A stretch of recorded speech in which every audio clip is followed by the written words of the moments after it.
So,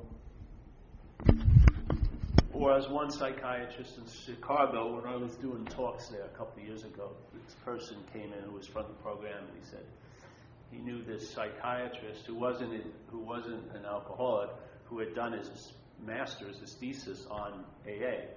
And he said, you can boil down the whole program of AA into one sentence. It's people trying to learn how to quit playing God. That's basically it. It really is. And to me, if you look at the big book, I would say that's the most important unspoken step, is to quit playing God. Because that's what selfing's doing. That's exactly what it's doing. Yeah? It's claiming the godlike attributes that consciousness is demonstrating, which is awareness, onness, no seeming location, not based on time, and it's taking those attributes and then pasting them onto this apparatus. So this, let's say you call it a you, and then you could say the movement of spirit is an I, and the mental process of selfing puts them together and calls it me. Yeah? And just like what people say, there's only one God and this and that. Well, there's only one me also. So it starts pantomiming all the attributes it thinks God would have, and it starts taking them on to be itself. I'm totally separate. No one has the same thoughts I have. No one feels the way I have. No one does the things that I do. It's total bullshit. It really is. And it does. The only reason why it has any flavor or attraction is the mind believes it's about itself. Not about what it is, but about who it's claimed to be, this Paul. Therefore, if you come into my house and share the same mental stream that may be going through my head, I have total immunity to that stream. I can sit right next to you, and I'm not going to get wet from that stream that's driving seemingly you crazy. Yeah? But the same stream, if held here as mine or about me, that will have the ability to drive this thing crazy. Yeah? It's not what's happening, it's who it's happening to is the dilemma. Yeah? It's who it is that thinks it's doing it and who it's happening to. It's the who that gives it all the meaning it has. It doesn't have a standard meaning. A thought one day will have no effect in your head, and another day it will devastate you. It's just based on the conditions, that you find yourself in. You know what I mean? So that's why in AA we're talking about promoting a spiritual condition, because it produces an immunity to the condition called selfing, which is totally rooted in a body. Yeah? Its whole starting point is a physicality. This is what matters. This is real. Listen to the words. Matter. Real. This is like iron strong. The deeper and the denser, the more real the mind likes it to be. Everything that's like a spiritual ephemeral is called nothing, or airy-fairy, or spiritual new agey, yes? So the mind constantly denies any importance to nothingness and puts all the importance on something. The more there is, the better, the stronger it is. Yeah.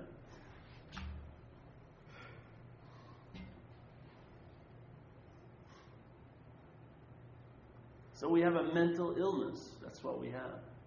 Alcoholism, you can't take an x-ray of alcoholism. You won't see it. You'll see its effects maybe on some of the organs, but you will not see alcoholism. They have not found alcoholism in the brain yet. They haven't found it. They may think they found where alcoholism is dominant, but they can't, that's alcoholism, like a little parasitical rat running through the brain, hiding in the memories, and then pissing and shitting on the future all day, There's nothing you can see. It's just an activity of mind, yeah? So there's the one process of mind, which is selfing, and then that process has been attacked by a parasite called alcoholism. So the selfing that demonstrates as you in this life is an alcoholic self. And the beauty, if there is a beauty about it, is that at a certain point in time, there was a solution dropped into this place. In 1935, alcoholics finally found a solution that was worth its name, yeah? And they realized, and so that parasite has now been sort of captured in print and discussed over in tons of meetings all around the world for the last 70-something years. So the characteristics of alcoholism has been recognized, yeah? And it doesn't have an infinite amount of characteristics, because even though it can appear in the multitude of people, it has the same characteristics in every one of them. Because it's not your characteristics, it's the parasite's characteristics that are being called yours. Yeah. That's why when we come to meetings, we're not identifying with who you are. You're identifying with what's taken you over. Yeah, because I've been taken over by the same mental state. Yeah. That's the reason why we connect. It's not, oh, hey, bro, I wouldn't get high with most people I met the first year in AA. The people, I wouldn't want to get loaded at all with most of them. But I identified when they shared, because they sure seem to have my feelings and my thoughts and my reactions to life. Yeah? How could they be mine if they have them? You know what I mean? How could I say this is a very unique, customized version of a very special me when all these other me's seem to have the same characteristics? Because all those yous, which this is included as a you, has been taken over by alcoholism, and now we're extremely obsessed with the specific me's that we take ourselves to be, which causes us not to be able to receive help because we think we're so uniquely, terminally different. Yeah? And so the whole bubble was broken in AA because we started to have meetings where people who suffered from the same dilemma got together, and then one of the first things that starts getting punctured is this balloon of terminal uniqueness, because you're just listening and people sure seem to have the same thoughts that you're having, and at times at the exact same time. And you go into meetings and they're talking about exactly what you needed to hear, and I bet you 20 people in that room had the same experience. They're talking exactly about what I wanted to hear, because it's not about you. Yeah? It's about this bastardized me with alcoholism. A mental process that produces the sense of being a self, and that process afflicted with alcoholism. So it's, in a broad way you can recognize selfing, but we have even a better gift because we're an extreme subdivision of selfing called alcoholism. So it really cooks, and it's an extreme version. So if you don't see it, you're fucking blind, in a sense. Really. If you don't fucking see it after time here, you're fucking blind. You're still locked into the way of looking called self-centeredness, because it's plain as day. We're not unique. There's absolutely nothing unique about us except a physical chiseling of an appearance. And this isn't even us. Yeah? So with a broad section of selfing, it's gone unnoticed quite a lot. Yes? In the mass population. But because this is such an extreme subdivision, it got noticed because it's really, really a promoter of death, basically. And it's also, for some people, it can be quiet, but most people, it has a huge effect on whatever's around them.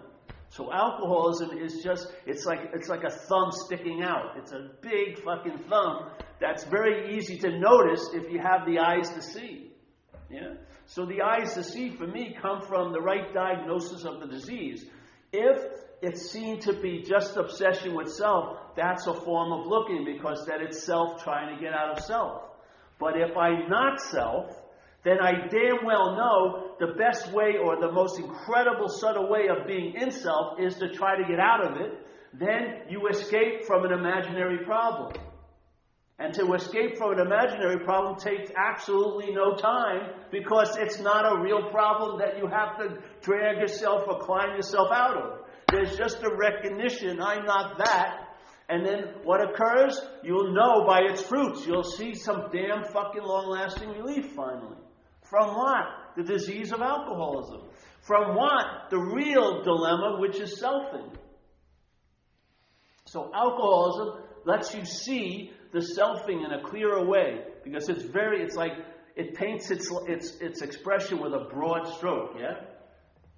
So in that, to stop and say, oh, I'm an alcoholic, and not see the real root of alcoholism, which is selfing, the identification as a self, which everyone seems to be suffering from.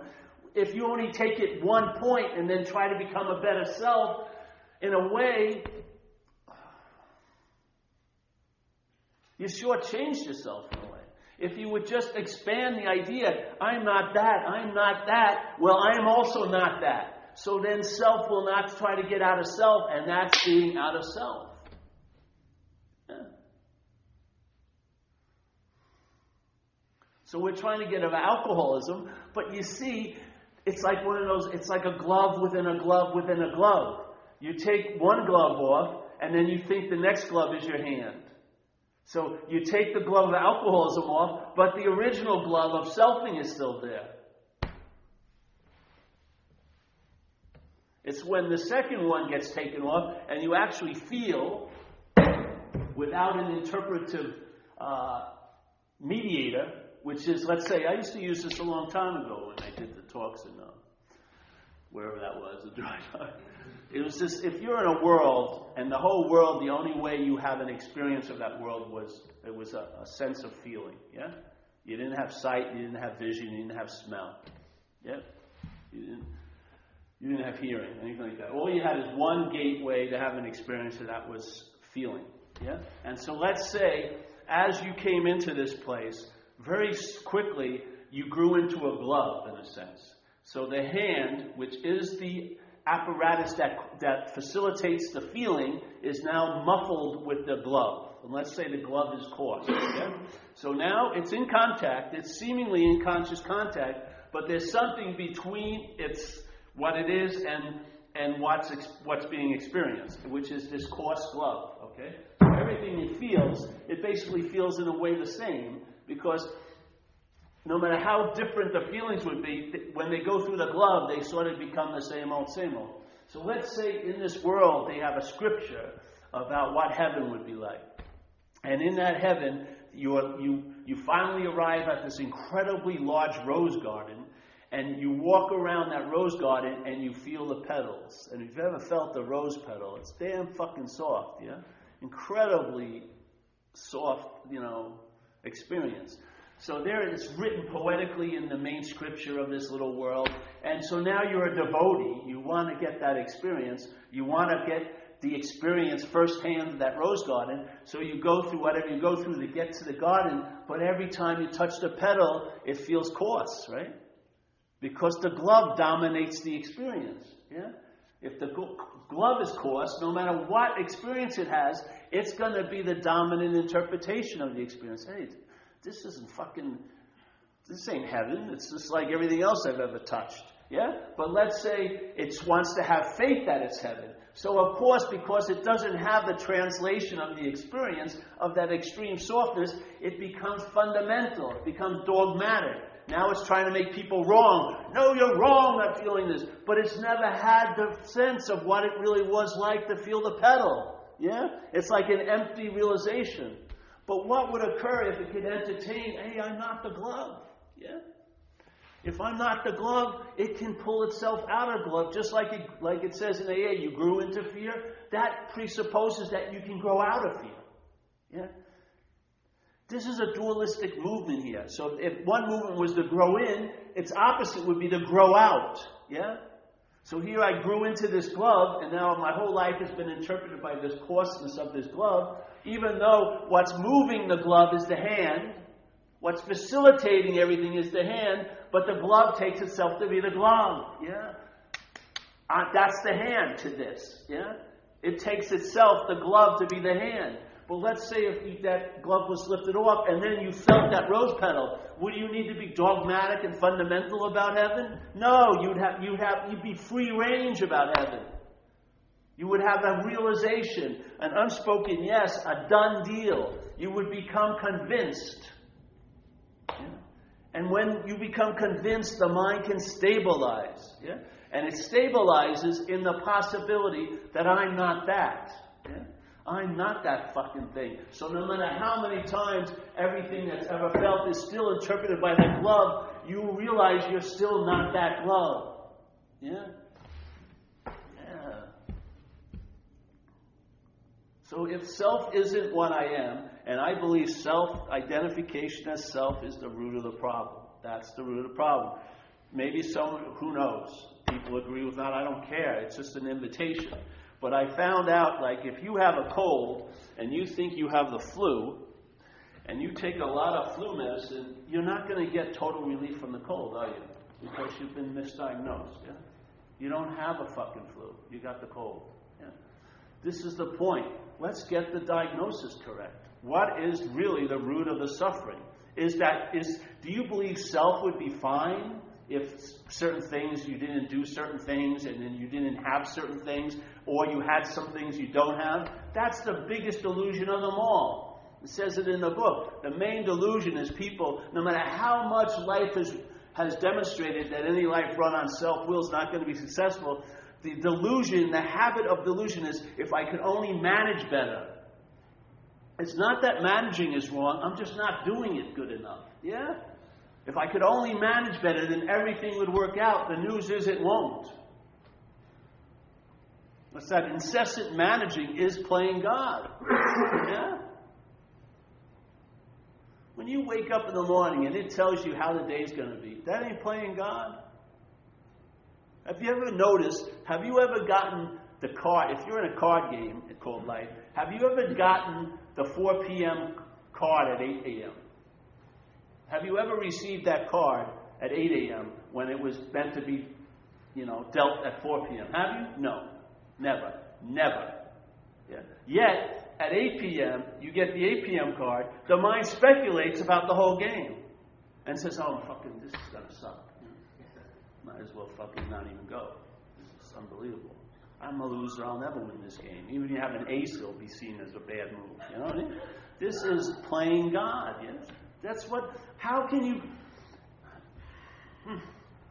The third step of recovery, which is the most important step of the 12 steps. If you're not in AA, you'll get something out of this, because AA is a very good description of the problem of selfing, just with an amped up version called alcoholism. But you can learn a lot from alcoholics, really. So we're like the pioneers of visiting hell. And we can save you a whole lot of fucking trouble. Really. So in the big book, there's 12 steps. And in most, at least in the circles in this area, San Francisco, the third step is the big step.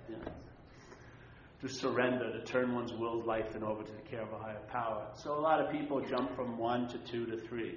But there is a big bridge between 2 and 3, which is, it says, all right, we're now going to look at the third step. And this is the how and why of it, which means this is a very comprehensive view. And the first thing it says is, first, you've got to quit playing God.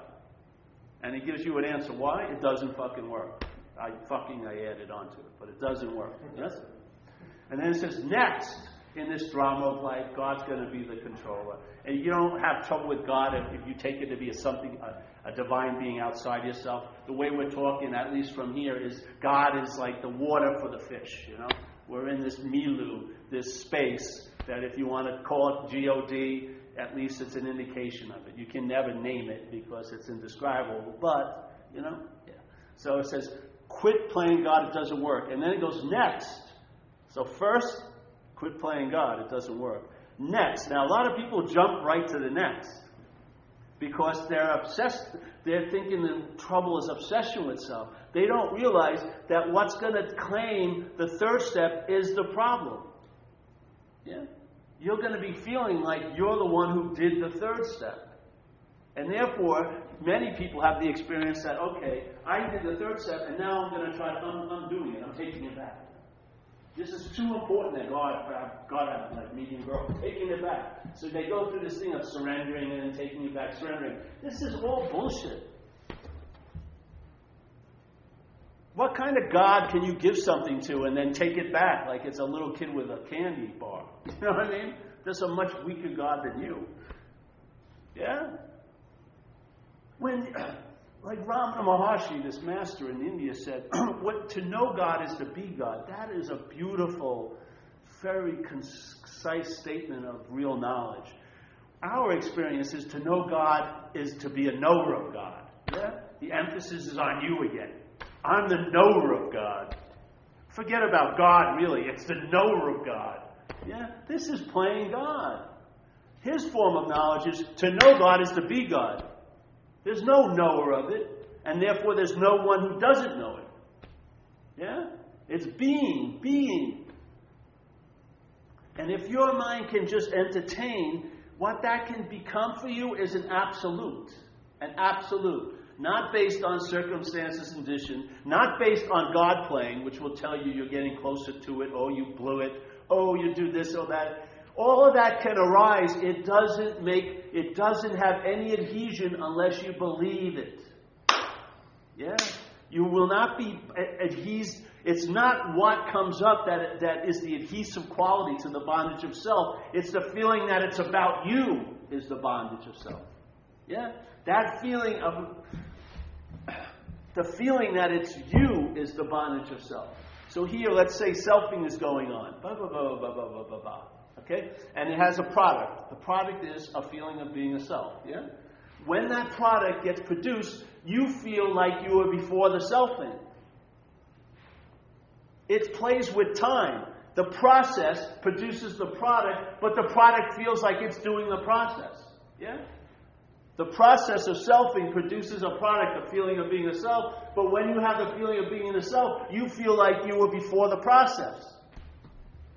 That's the quality of the product, yeah? The feeling that you're the Alpha and the Omega, that you were there before something started, and you'll be there after it stops. It's a false, it's like a phantom taking the sense of having flesh and blood. And the only way it even gets away with it is identification as this object, yes? Without this object, you wouldn't have that trance-like setting you'd be free from. The only way it gets fixated or rooted in is by the body identification. Yes? It's the I being mixed up with the you and called me. Most me's hate the you, first of all. They do. They literally hate their body. It's not enough. It doesn't reach high enough. It's not good looking enough. It doesn't do this enough. Doesn't do that enough. Yes?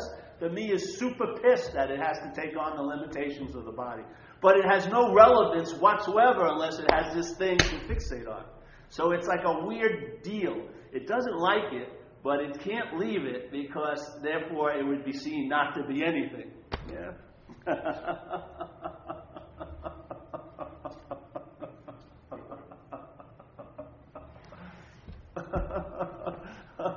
And the last thing it wants is irrelevance.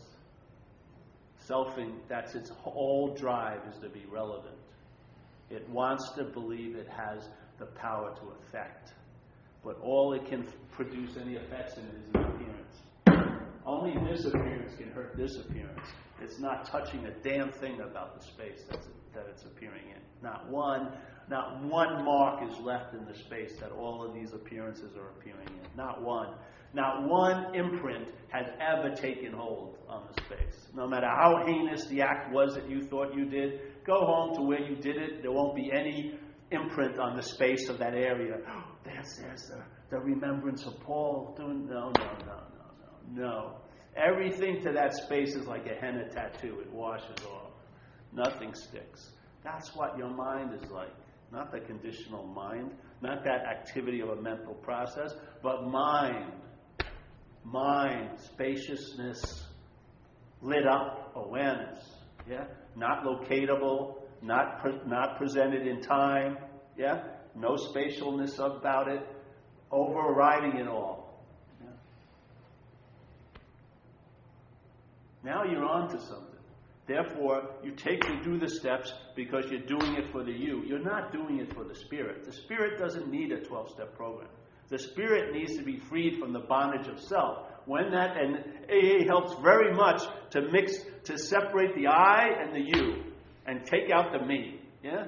And therefore the you does better and the I is just left alone, as bright and brilliant as it's always been, instead of hijacked and claimed. Yeah?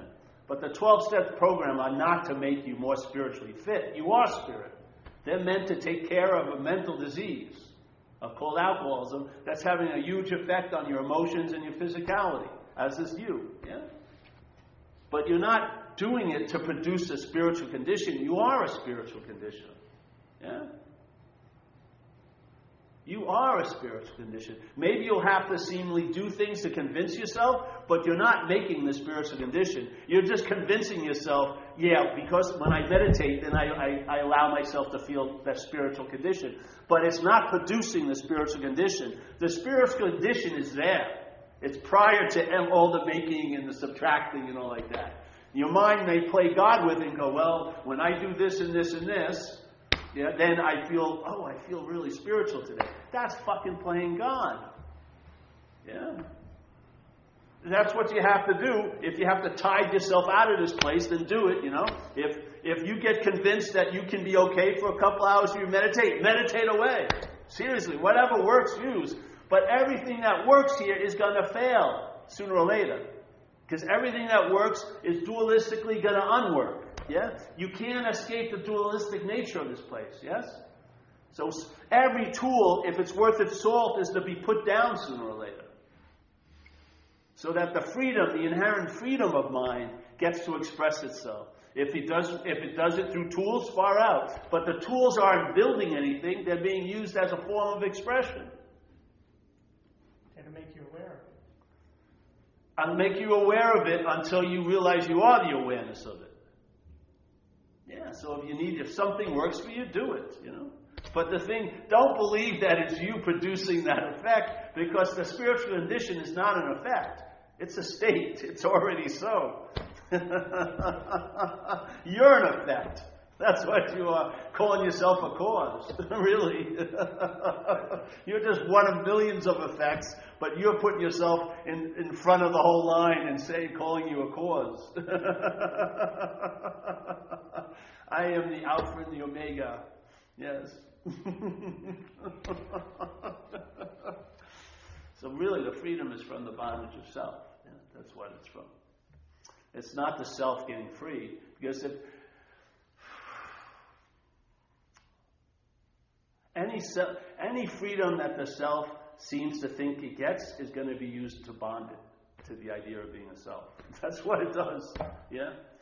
It'll be conditional, but let's say if you meditate and you feel better, the one day you miss meditation, forget it, the mind has a field day. It's like fucking the day's ruined, I can't wait to get back to the pillow. Did you ever have that when you were a kid? No, you weren't looking for a retreat, were you? When I was 3 years old, I didn't think I had any dilemma. I grew into all that. Yeah. I did. I used to meditate quite a lot, And I remember days I missed meditation, the interpretation of that day was, it was not going to be good. No, I've lost my serenity. Everyone's going to have a huge ability to affect me today. I've got to get that spiritual barrier up. Hide behind it. Oh, yes. It's all baloney. Sooner or later, you're going to be naked. Yeah? You're going to have to stand in mind alone. No matter what that slings and arrows the head's thrown at you, you've got to stay in the absolute surety that you are not that. Yeah? And let it do its little number.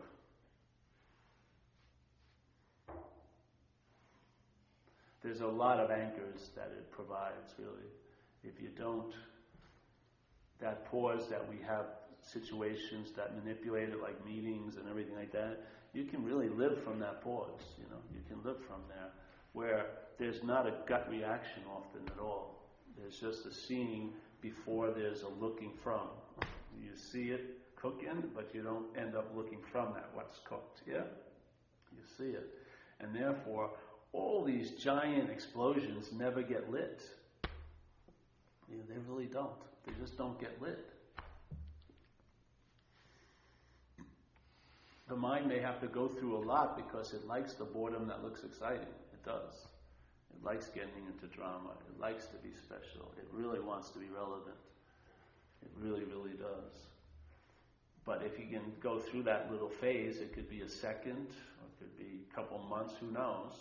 But if you can just break the habit of becoming a self, yeah, and let mind stay in the pause, which has nothing to do with becoming and unbecoming. It is, yeah? It is. It is. It's not in the process of becoming something or unbecoming something, which is what selfing is all about all day, right? You believe you're something you don't want to be, so you're trying to unbecome that. You're trying to become something you don't think you are. Yeah, it just goes on. It's like a slinky that constantly goes on, like an infinite fucking staircase. It never hits a level point where it stops. It's always yeah.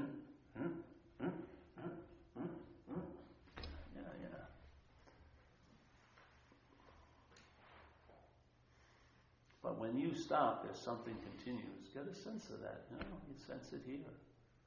Hopefully that's one of the flavors that gets provoked here. is the sense of what we are when we stop. Yeah. The quality of a pause is more your nature than the person that thinks it's having a pause. I'm telling you.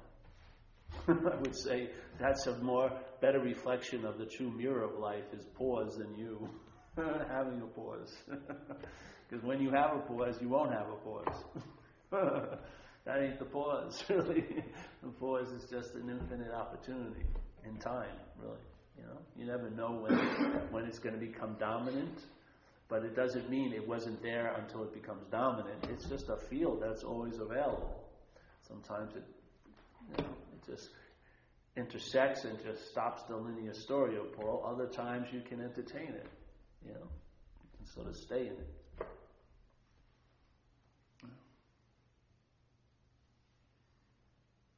So resentment, that's a tape you heard, right? Resentment. What's a resentment? It's, the old definition from Latin is to refeel, yeah? So obviously to refeel, to do again something is sort of like a past event, yes? So to refeel something.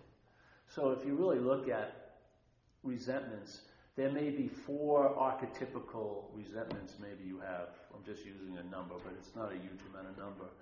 And what the mind does is when it interprets an event now, it just refers back to one of those refeelings. So it refeels something. These are like its own altars in a way. So it can pledge allegiance to the self. Yeah. So basically everything is really being refelt, rethought, rehad, re-experienced.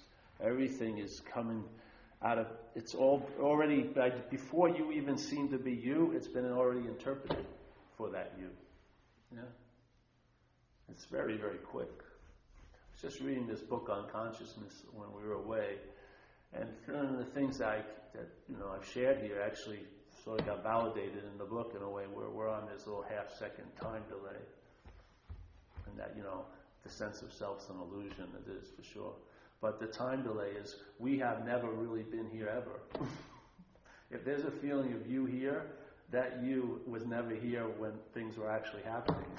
It's a product of a process, how mind interprets these information and stimuli. And it interprets it and organizes with this idea that it's happened to you, that you become the depository. You're like its weather vane, you're like its flagpole, you're like its fixed reference. And it uses organizing principle to make sense of this fucking place and tell a story about it from the point of view of being a you. Actually, of being a me, not a you. The you is used, but the story's about me. It's not about you. It's always about a me. Yeah? So this whole idea of getting into the moment is impossible. Because in a sense, what you really are can't be out of the moment. You are that moment. What you're not can never be in the moment. Because it's an interpretation of the moment that it's in. You know what I mean? So we're living as this little phantom figure in a mental realm of time. We're never here. Yeah. I would say what we are is the basis of here, which is consciousness. So this book was talking about how there's 2 modes. There's like to reduce it, and they think it's being produced by a neural activity. Yeah? So the brain is producing consciousness. Or the other one is that the brain is outside of being produced, but they don't know fucking what's going on. But I would say consciousness is like this immersed field of everywhere all the time, yeah?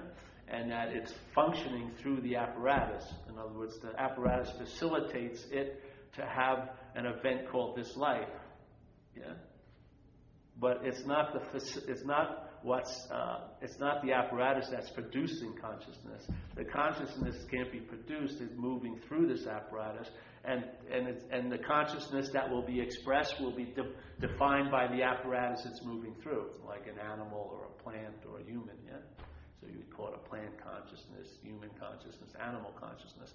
But the consciousness isn't a separate quality from consciousness. It's just like a different shade in manifestation of the same source, let's say.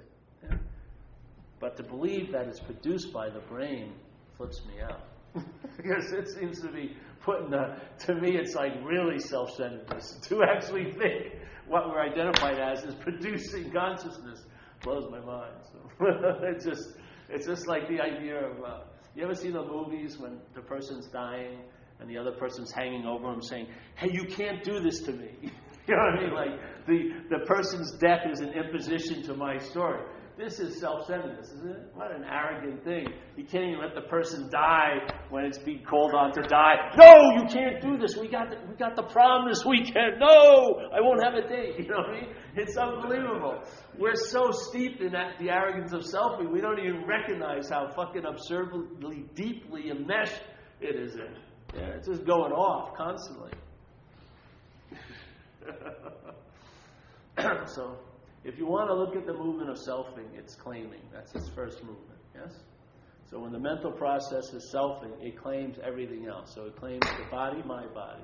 It claims the functions, like thinking, as I'm the thinker. It's time, my time. Life, my life. Yeah? Problems, my problem. Yeah? Girlfriend, my girlfriend. It's all about claiming. That's its main movement. Because if it wants to presuppose that it's the liver of a life, it's got to claim the life that it's not living. Yeah? For it to appear to be the liver of life, to appear to be the one who's alive in life, it has to claim life because it's not living one. Yeah? That's why it's an interpretation.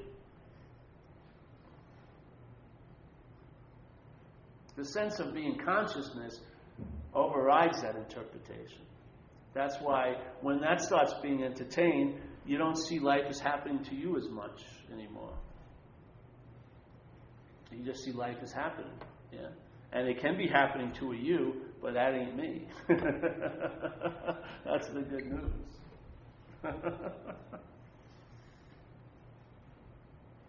So, if you entertain it, it works. Why? Because it does. You'll get relief from your thought system if you don't see them as your thoughts. You really will.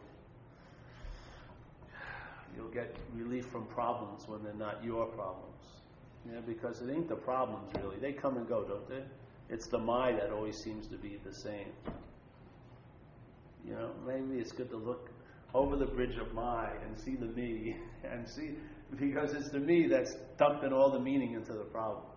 As soon as it claims it by saying it's my problem, what you're dealing with isn't the surface seeming problem. It's causing re-feelings of other things that remind you, da-da-da-da. So a simple little problem out of here, once claimed, can have a huge amount of meaning. Yeah, a huge amount of meaning. Because it's not the problem that has the meaning, it's the my that's the bridge to the me that dumps the meaning into it. Yeah? The me is comprised of tons of old ideas and conditioning and beliefs. Yes? Tons of them. It's like a catacomb of potentiality which seeks expression through the my, yeah, by claiming everything. Body. I mean, the difference between a body and my body is unbelievable. How much interest and attention goes to my body than to a body? Yeah? How much interest and attention goes to my thought than it would to a thought? Huge amount of difference. Huge amount. As soon as these activities that you call living are claimed by the mental process, they're used just to deliver meaning, really. You get an interpretation by being engaged with things out here. The conscious contact provides the engagement, but that's not left alone. That's interpreted to be you that's engaged as this me. And therefore, tons of meaning is given to what you're engaged with. Yeah? So like Buddha said, when you're seeing, see. Beautiful statement, very clean. When you're hearing, hear. When you're feeling, feel. When you're tasting, taste. When you're touching, touch. But that's not how the mental process does it. That's conscious contact. What happens after the feeling, it's like the feeler and what's felt. After the hearing, the hearer and what's heard. After the seeing, the seer and what's seen. Very little emphasis is given to the seeing. A lot is given to the seer and the seen. Yes?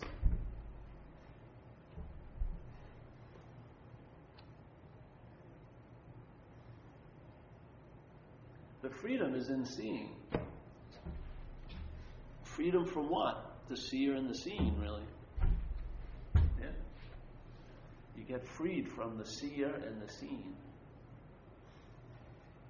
The seeing is the liberating quality of that event. The seer and the seen is the enslaving quality of that event. Yes? One is conscious contact, the other is a mental interpretation of conscious contact. One binds you, the other frees you. Yeah? Not on purpose, it's just freeing. There's just seeing. Yeah? There's just hearing, there's just feeling. It's super clean. Yeah? Arises, conscious contact. But the seer and seen is a huge story. Yes? A huge freaking story.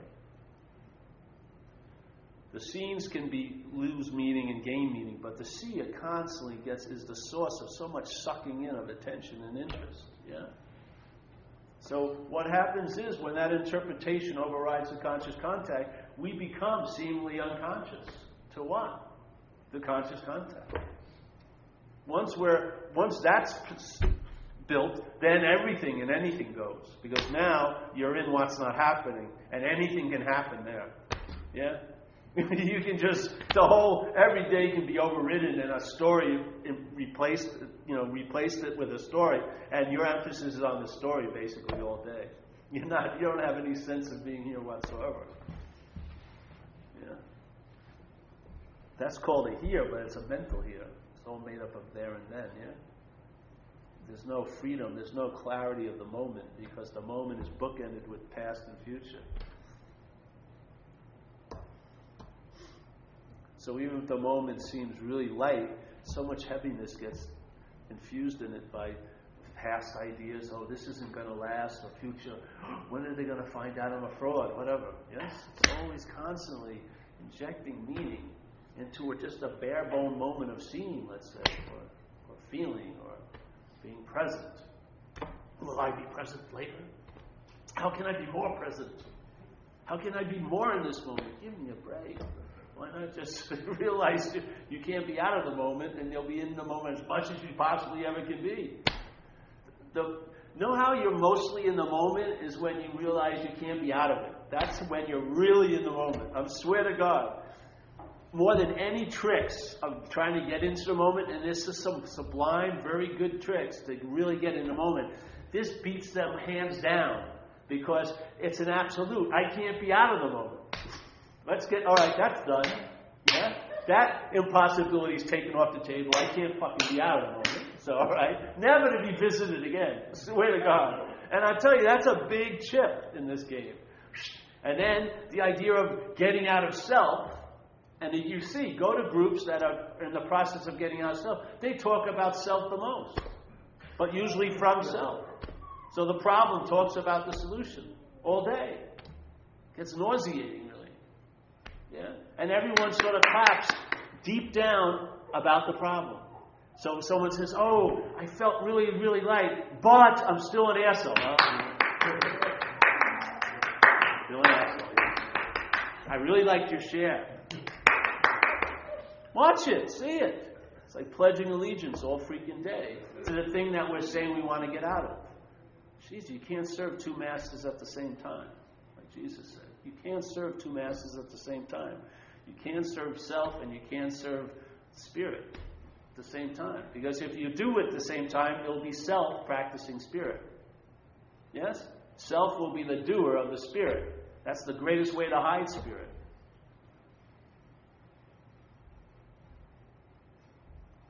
But is when the world starts.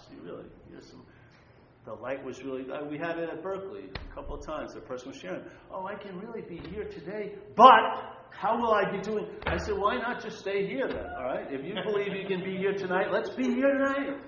What about, who gives a fuck about next week? Maybe you won't be able to do it next week, but now you see, you just said you are. Okay, let's attend to that, You are now. Yes. But, no. Cut off, when the butt, as soon as the butt arises, pause if you can. If you think you can pause there. And just stay on this side, yeah? And let that side shrivel up when it doesn't get your attention and interest. Because it will. It needs to be blown up by you all the fucking day. If you stop giving it attention, it won't even seem to exist because it inherently doesn't exist. It only appears. And what you are is existing. Yes? Why take yourself to be an appearance when you can realize what you are? That would be stabilized. Then you'd have a fucking anchor. You'd have a root. You wouldn't have to go through surrender, take it back, surrender. You can stay surrendered. You can stay convinced. You believe with certainty now. Certain things that have been revealed to you through the book, through people, and through your own life's experiences, you won't have to ever go back and revisit it. You're done. You're very clear. Any life run by self will not be successful. You don't see any exemptions in that little statement. There's no special entitlement for you to be different. It's all clear and clean. And it's an absolute. In the alcoholic way of life, if that's not seen, it's going to be in and out, back and forth, this and that. Yes? Convinced to believe with certainty. Yeah? To be done with something. So that life can move on. It wants to express and progress and build so that can be more fruitiness in the expression, more flavor, more richness. But if you keep just yes, no, yes, no, yes, no, there's no stability there. You're totally sincere, 5 minutes later, you're fucking doubtful like crazy. You're believing you're this wind and that wind. They're just mental winds blowing. You're something stable. You're always here at all times. That's not moving at all. No matter how heavy the gale force is, it's not blowing the context. So, there is a solution. There really is.